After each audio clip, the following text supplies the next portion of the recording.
Bismillahirrahmanirrahim. Assalamualaikum warahmatullahi wabarakatuh.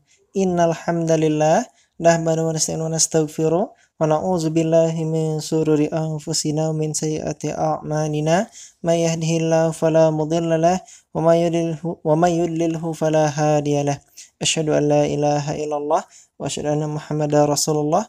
Rabbi shrah li sadri wa yassir li amri wahlul 'uqdatam min lisani yafqahu qawli. Allahumma sholli ala Muhammad wa ala ali Muhammad wa sahbihi ajma'in. Pertama-tama, perkenalkan terlebih dahulu, saya Gilang Pangestu. Alhamdulillah,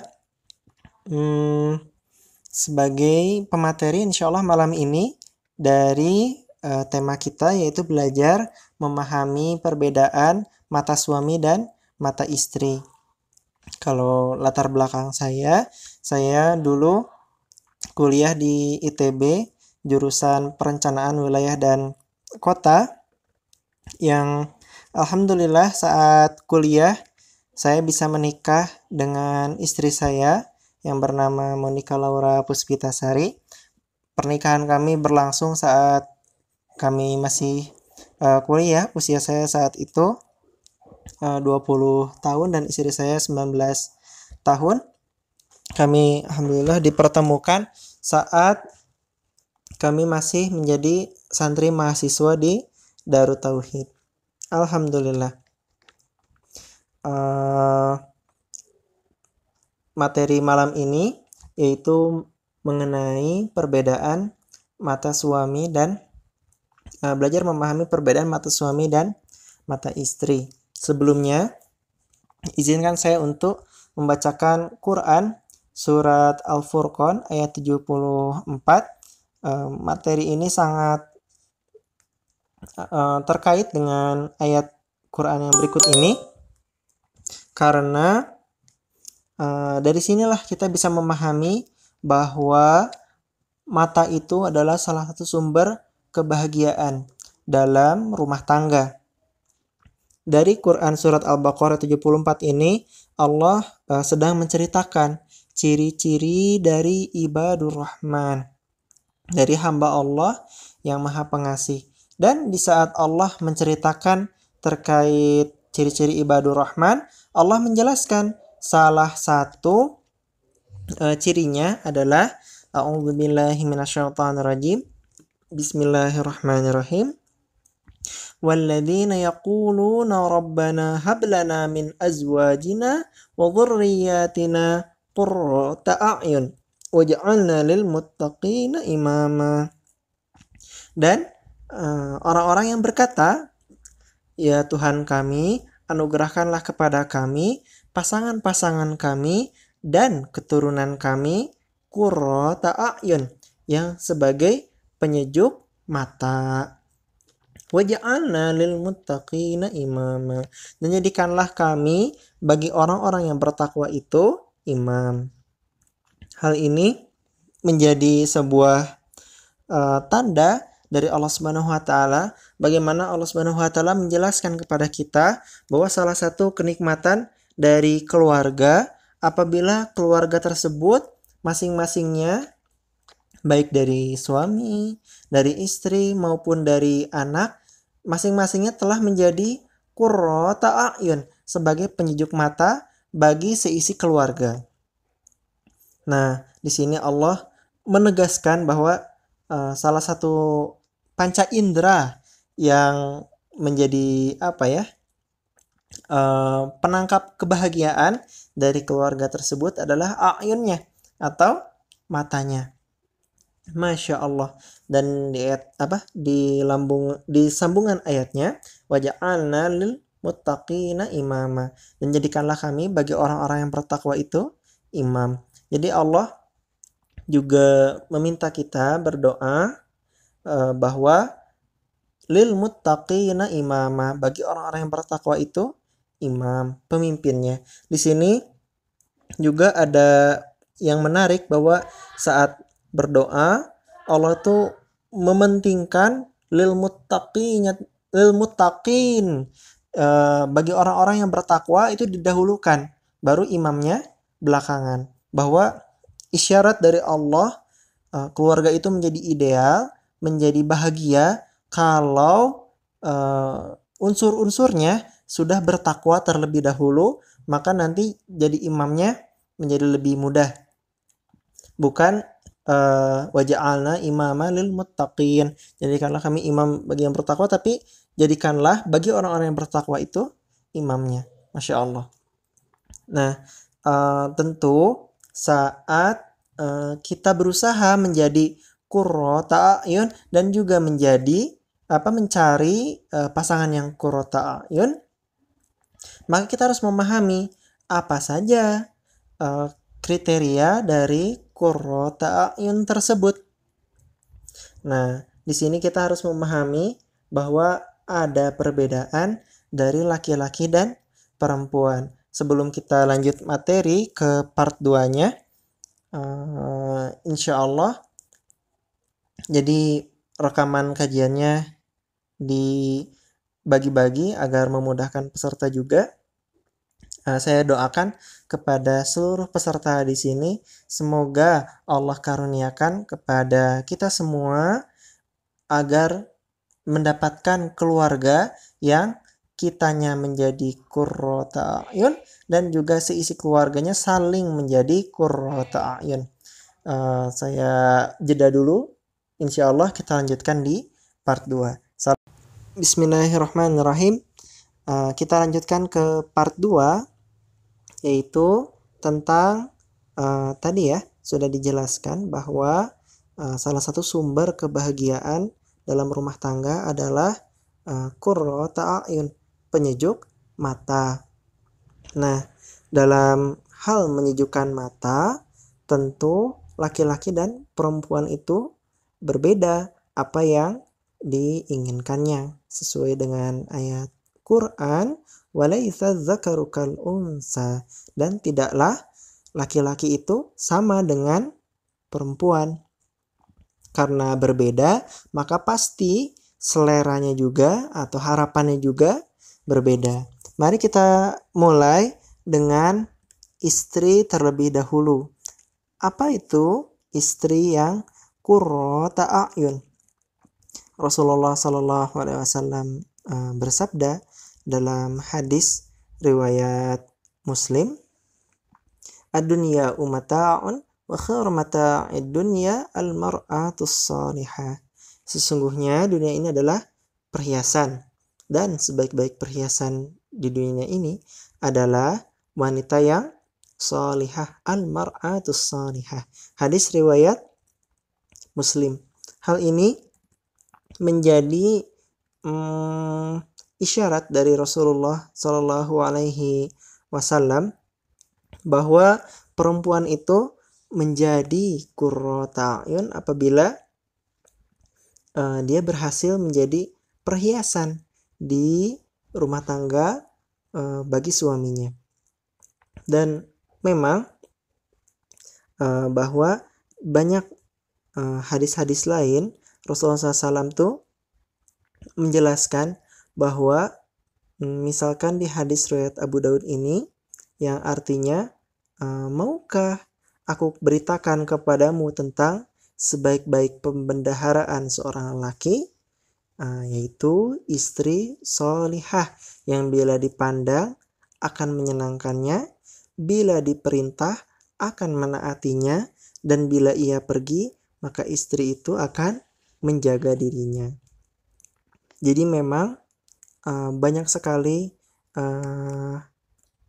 ucapan dari Rasulullah Shallallahu Alaihi Wasallam yang menunjukkan bahwa istri yang ideal adalah yang bila dipandang suaminya menyenangkan, 1, bila diperintah maka ia taat, 2, dan bila suaminya sedang pergi, sedang tidak ada, maka ia menjaga dirinya. Dan ada banyak lagi ciri-cirinya yang pada intinya istri itu harus menjadi enak dipandang oleh suaminya. Tidak kalau dipandang tuh menjadi malah tidak enak dipandang. Berarti ciri-ciri istri yang tidak qurrata a'yun adalah bila dipandang tidak enak, bila diperintah tidak taat, dan bila suaminya tidak ada, dia tidak menjaga dirinya. Na'udzubillah. Kemudian ada pula hadis-hadis lain terkait istri yang ideal. Di antaranya adalah karena istri itu sebagai perhiasan dan sebagai tempat dari suaminya untuk mensalurkan syahwatnya, maka istri itu tentu harus cantik, harus bisa memalingkan suaminya dari perempuan-perempuan lain di luarnya. Tentu suaminya harus menundukkan pandangan, menjaga pandangan, tapi istri juga harus menjadi menarik perhatian dari suaminya. Makanya istri yang solehah itu adalah istri yang bisa berdandan untuk suaminya, bukan kebalikannya. Dia berdandan saat keluar rumah, lalu di rumah acak-acakan. Itu juga menjadi masalah, ciri-ciri istri yang tidak ideal. Dan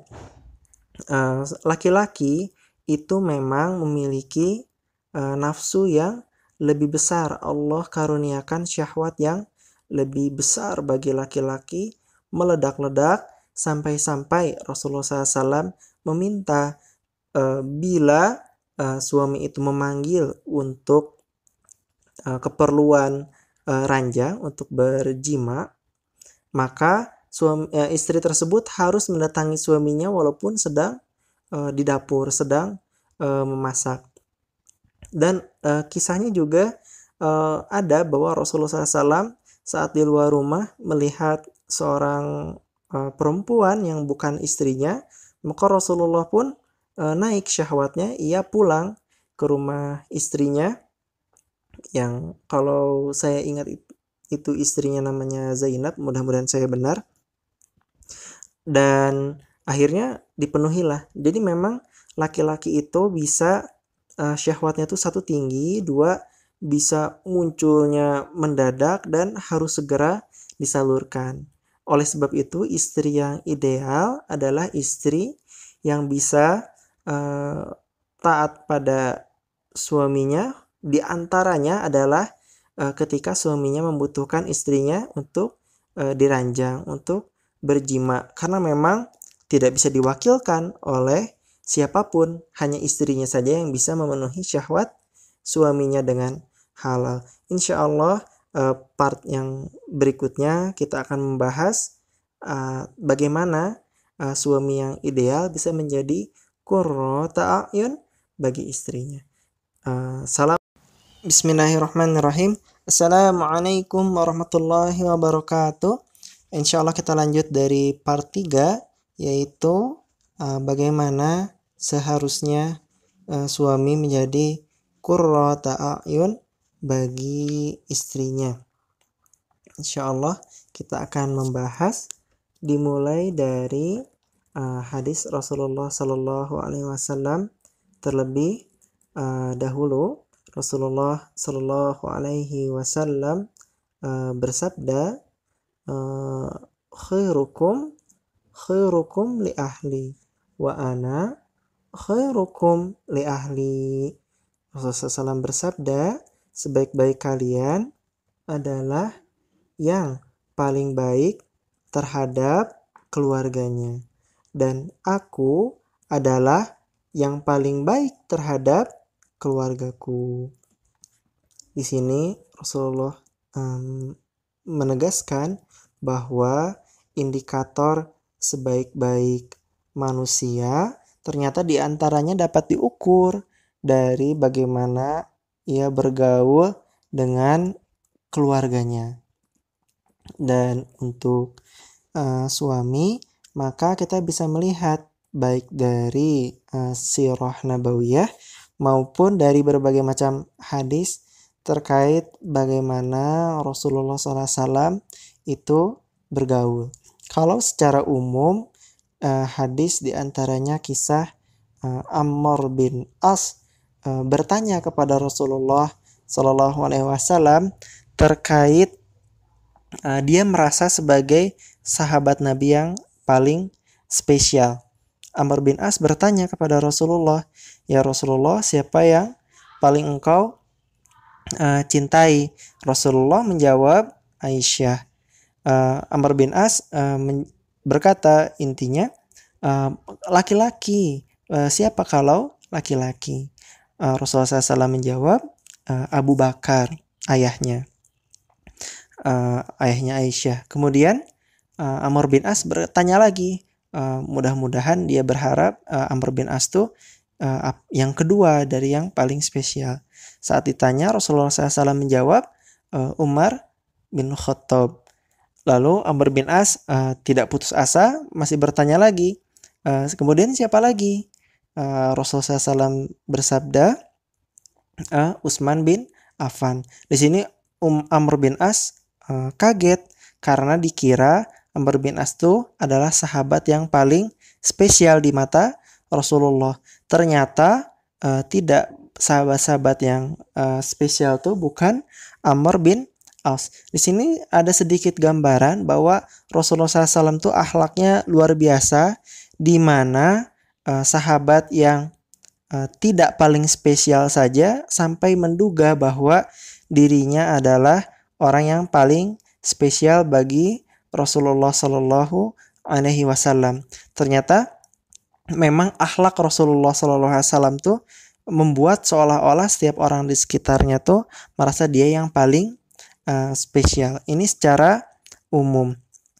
Kalau secara khusus terhadap istri-istri Nabi, maka Rasulullah Shallallahu Alaihi Wasallam itu sedemikian peduli kepada istri-istrinya, yang mana salah satu rutinitas Rasulullah SAW adalah setiap bada asar Rasulullah mengunjungi satu-satu istrinya, sampai nanti Rasulullah berhenti di rumah yang pada hari itu adalah jatah malam dari istri yang terakhir dikunjungi.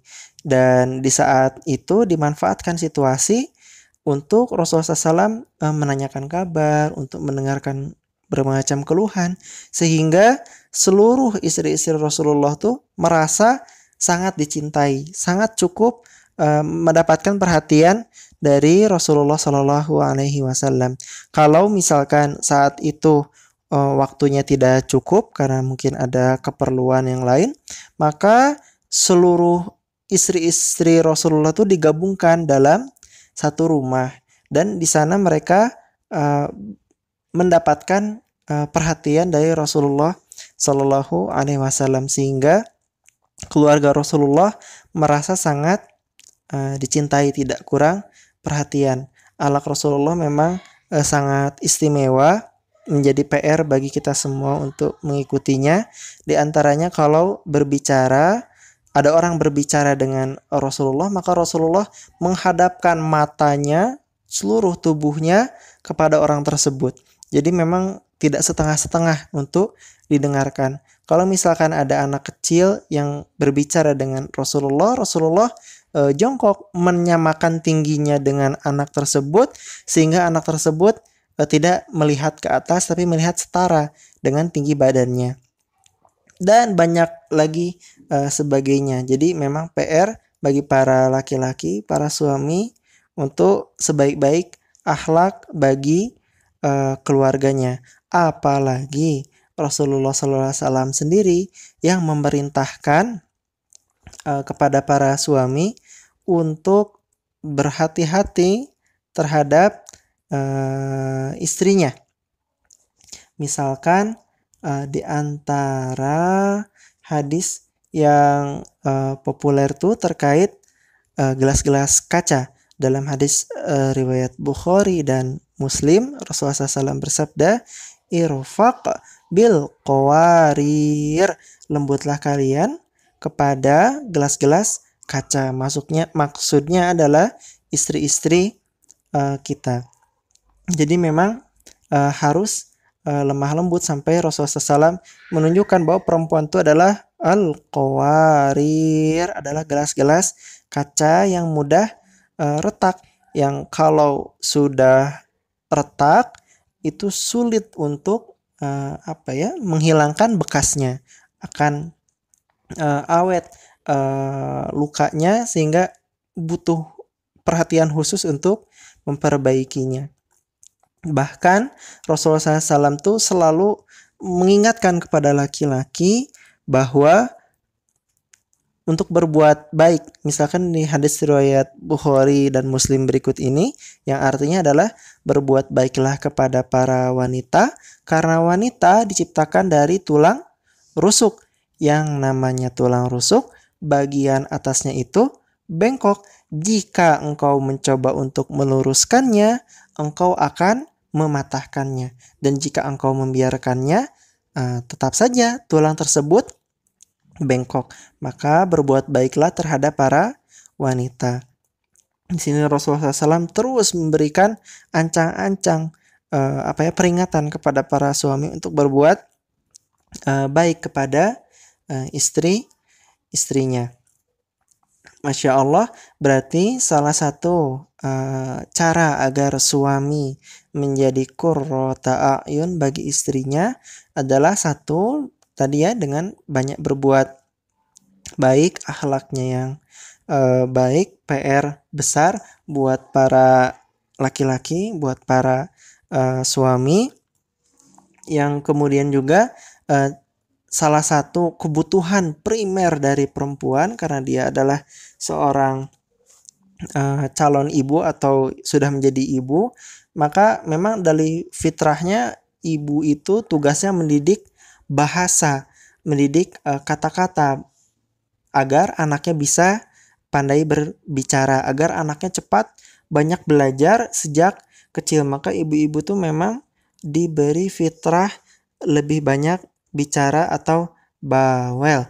Karena itu tugas laki-laki memang harus mendengarkan saat ibu-ibu, istri-istri ingin berbicara pada suaminya, yang memang itu bukan dibuat-buat.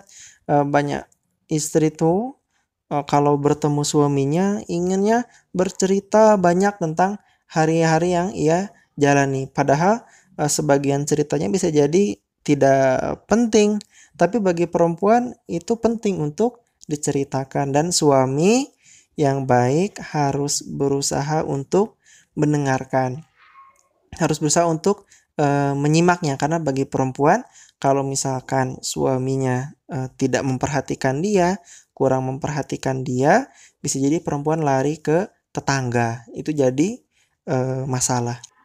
Mungkin demikian kajian singkat terkait qurrata a'yun, memahami perbedaan mata suami dan mata istri.